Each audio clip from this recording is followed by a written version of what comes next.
What's going on, ladies and gentlemen? It's Mr.Joysticks coming back at you with another video. I hope y'all are all doing well. Today we got some Call of Duty Modern Warfare 4 news. It was just revealed with DMZ.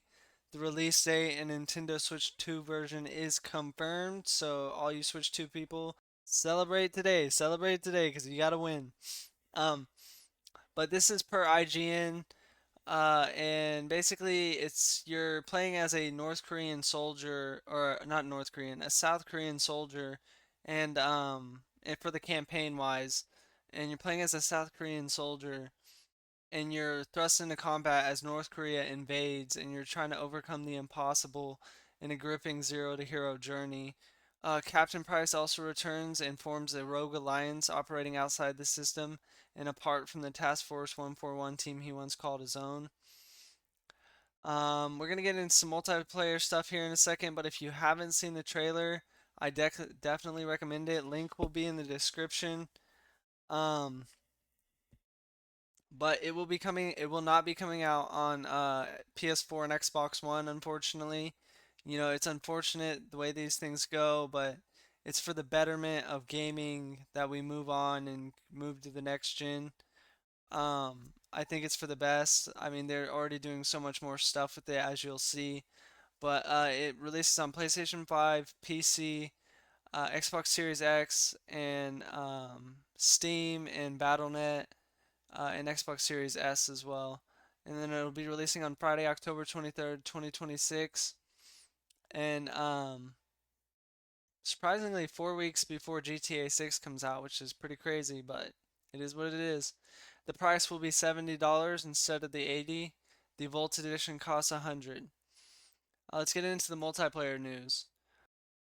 There's a lot to take in here, so I'm just gonna try and keep it as brief as possible.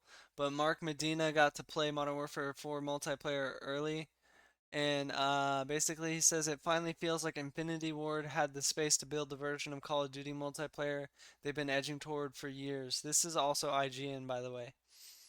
Links to these articles will be in the description. This isn't an omni movement slide everywhere kind of situation, and honestly, that's probably for the best.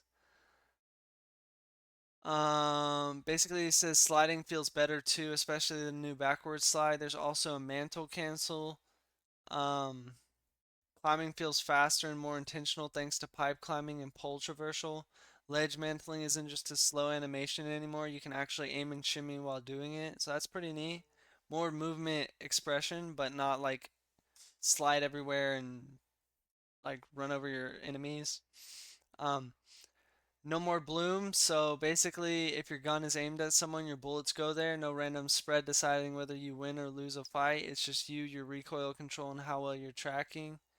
And for people worried about snipers just being the new shotguns, Infinity Ward promises that it won't thanks to the new weapons movement system.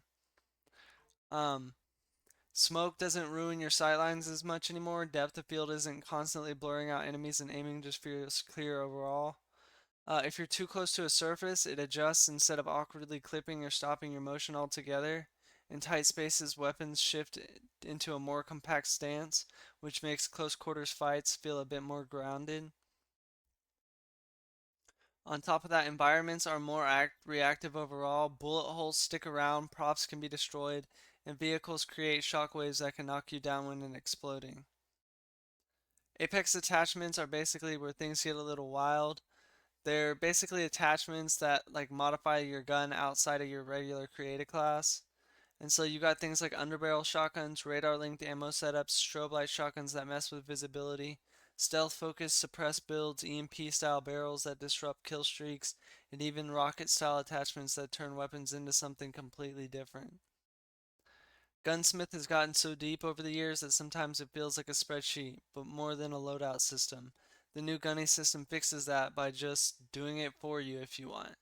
You pick a gun and playstyle, long range, balance, close quarters, and it builds a usable weapon setup based on what you've unlocked. And you can do this multiple times to create multiple different classes of the same weapon. MW4 launches with 12 maps, and the variety is probably the most impressive part. Based on what I've seen so far, you're bouncing between rooftops, factories, snowy Russian bases, Korean city environments, Mumbai train routes, naval combat spaces, and some more experimental setups like data center interiors and nuclear facilities. Some of these maps are locations taken from the single player campaign, while others were built solely from the ground up for multiplayer. Feels like the team committed to making each map feel distinct, not just in its visual design, but in how you will actually be playing on them. The game modes so we know of so far are counterattack, infiltration, hijack, and combat outpost, alongside returning chaos modes like gun game, drop zone, and Big War 32v32 is also back. But the standout is the evolving 10v10 gunfight mode, where maps actually shift during matches. Layouts change mid-game, which keeps fights from settling into predictable patterns. Kill block is honestly kind of wild. Yo, this actually kind of sounds crazy. It'll keep things interesting, that's for sure. Kill block is honestly kind of wild. Instead of being one fixed layout, kill block is built out of modular sections that move and rotate between matches. So you're not just learning a map, you're instead constantly relearning it as it shifts around you. And to be clear, I don't mean that it shifts while you're playing, just in between rounds. Classic Prestige and regular Prestige. Classic Prestige, you basically reset everything like you normally do. Regular Prestige is you Prestige, but you keep everything that you had from previous Prestige or your previous gameplay. So, two different Prestiges. That's about it, guys. I got one more thing for y'all. This is from Game Rant. This is Epic Games coming out this, or free Epic Games until June 4th. The first one is going to be